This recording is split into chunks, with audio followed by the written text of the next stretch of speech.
Nongeye kubasuhuza kandi mbifuriza ibihe byiza mwe mudahema kudukurikira umunsi ku munsi hano kuri Mbarusha Mining TV ku makuru ya mining zigiye zitandukanye tugenda tubagezaho umunsi ku munsi. Uyu munsi ni itariki 30 z'ukwezi kwa munani umwaka wa 2025. Nk'uko mubibona ndi kuri P Network cyangwa ndi muri chat ya rya faranga ryacu rya P Network. Murabona ko riri gusa nirishaka kuzamuka ugereranyije naho ryari rimaze iminsi riri. Mu by'ukuri umuntu avuga ngo iyi ni inkuru nziza, ni amakuru abashimishije kuri iri faranga ryacu rya P Network. Uyu munsi nk'uko maze kubabwira ni itariki 30 z'ukwezi kwa munani. Ntaragira ibintu byinshi mvuga kuri uyu mushinga wa P Network ku bantu bakora mining ya Sidra. Ejo ku itariki 29 hiriwemo ibibazo tekinike, baba bari muri maintenance. Hari igihe usanga nka kuba timu ya Sidra iri gukora total cyangwa yaho projet yabo igeze. Ejo abantu benshi bagiye gukora mining ntibikunde, bakinjiramo ntibikunde, bashaka kugura nk'amasidra cyangwa kuyagurisha ntibikunde. Uyu munsi ejo byakemutse mu masaha yo mu masaa 2 z'ijoro z'umugoroba, byarakemutse nta kibazo, n'abantu batarongera kwinjiramo.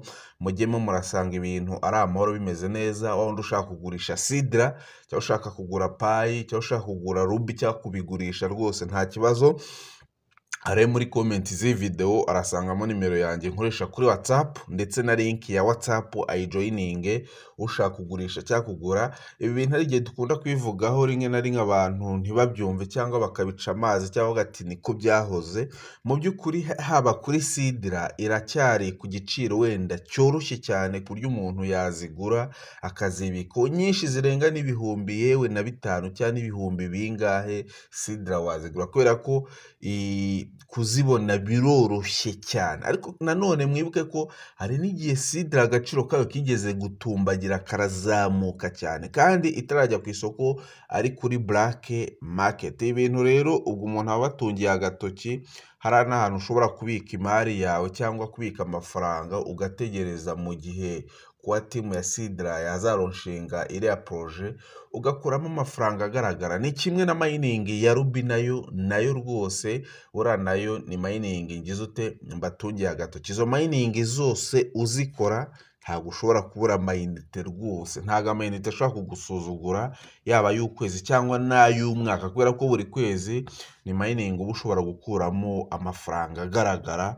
kandi yagufasha wenda ubuzima bukakomeza bukagira ute bukendereye cyangwa bugatera imbere. Nk'uko mubibona rero hano ndi kuri chat cyangwa muri dashboard ya P Network, yazamutse igera muri 0 n'ibice, ahantu kure yageze uyu munsi ni muri 0 n'ibice 36. N'ubundi nanone nihiri ubona ko ifite gahunda ishobora kugomeza ikazamuka. Narababwiye ati iri ni ifaranga koranabuhanga, ni cryptocurrency ishobora gutungurana haba mu masaha 24 cyangwa mu masaha 3 ukabona yazamutse yageze mu idolari cyangwa mu madolari 2.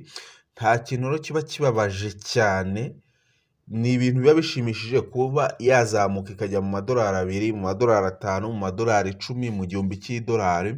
Ariko nanone nta kintu kiba kibabaje cyane nko gushaka kuyigura yageze mu gihumbi cy'idolari kandi warayibonye muri 0 n'ibice 36 by'idolari, wenda ukanga kuba wazibiko kandi ari ibintu byoroshye. Wabona wenda igeze nko mu bihumbi 10 by'idolari ukavuga ati yewe ya projet cyangwa ya P Network turabona none iri seri umuntu yagira ute yazigura. Rero iki nicyo gihe, aya niyo mahirwe, uyu niwe munsi cyangwa iki nicyo gihe cyo kwibikaho ifaranga rya cryptocurrency kubera ko amacoins menshi yaramanutse. Ntabwo ari P yonyine gusa, ntabwo ari za BNB gusa, ngira ngo na za Bitcoin mwaribonye ko zavuye mu 120 ikaba iri mu 110 gutyo, zagiye zimanuka amacoin amakributo menshi.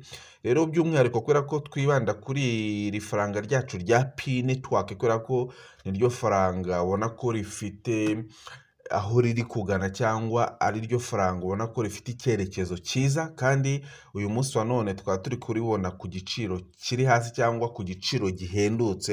Niyo mpamvu dukangurira umuntu uwo ari we wese uri kwinjira muri crypto cyangwa umuntu mushyashya gukubita akajisho cyangwa kureba kuri iri faranga rya Pi Network, akareba ku ifaranga rya Sidra, akareba ku ifaranga rya Ruby Network, kubera ko aya macoins ndakubwiza ukuri ko niyo macoins azaba ari guhitinga mu myaka 3 iri imbere cyangwa mu myaka 5 iri imbere, ku buryo uzavuga ati kweri naramayininze, kuko mining zibamo amafaranga. Kandi n'uyu munsi wa none turi abagabo bo kubihamya ko mining zibamo amafaranga menshi cyane, kubera ko namwe ubwanyu mwamaze kubyibonera, mwamaze kwibonera ukuri.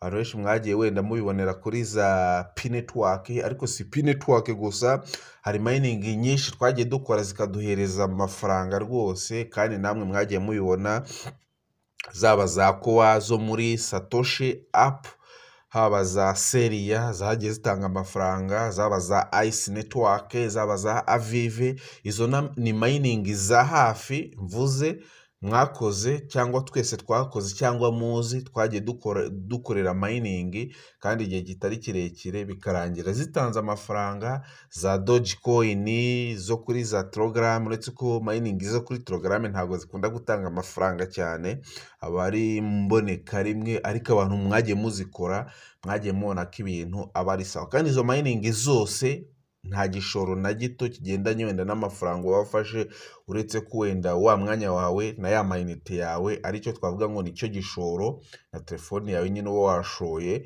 Ariko ubusanzwe bimwe byo vuga ngo ufashe 100 ushyizemo ngo wenda bazabyungukira, oya, aba ari free mining rwose ukora. N'izi za Pi Network mwumva tuvuga umunsi ku munsi ni free mining. Nimba uri na mushyashya utarayifungura rwose wayifungura, ni ibintu byoroshye. Za Delta ni ubuntu, za Sidra kwinjiramo ni ubuntu, za Ruby Network ni ubuntu, nta gishoro na gito kigendanye n'amafaranga wenda ngo uza kuza gushyiramo bisaba. Niyo mpamvu rero ugomba gufatiranya amahirwe hakiri kare, ugaprofita no ukagendana n'abandi, ukazamukana n'abandi, ukazamukana n'ifaranga.